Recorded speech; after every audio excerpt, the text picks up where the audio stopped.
జమ్మూ కాశ్మీర్లోని పహల్గామ్లో జరిగిన ఉగ్రదాడి పట్ల భారత్ సీరియస్గా స్పందిస్తోంది.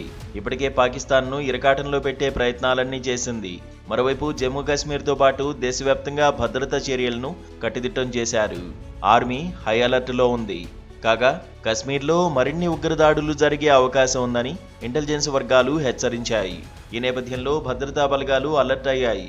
జమ్మూ కాశ్మీర్లోని 48 టూరిస్ట్ కేంద్రాలను రాష్ట్ర ప్రభుత్వం మూసివేసింది.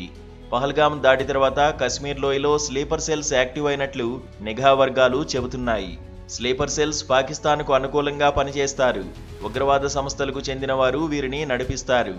అక్కడి నుంచి ఆదేశాలు రాగానే ఇండియాలో ఉండే స్లీపర్ సెల్స్ వాటిని అమలు చేస్తున్నారు. ప్రస్తుత పరిస్థితుల నేపథ్యంలో కశ్మీర్లో ఉగ్రదాడులు జరిగే అవకాశం లేకపోలేదని ఇంటెలిజెన్స్ వర్గాలు హెచ్చరించాయి.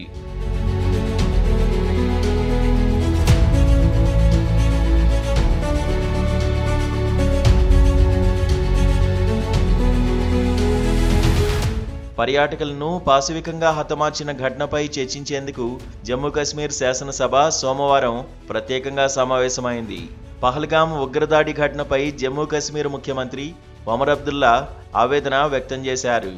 ఉగ్రదాడి మృతులకు సంతాప సూచకంగా సభ 2 నిమిషాలు మౌనం పాటించింది. ఉగ్రవాదుల దుశ్చర్యను ఖండించింది.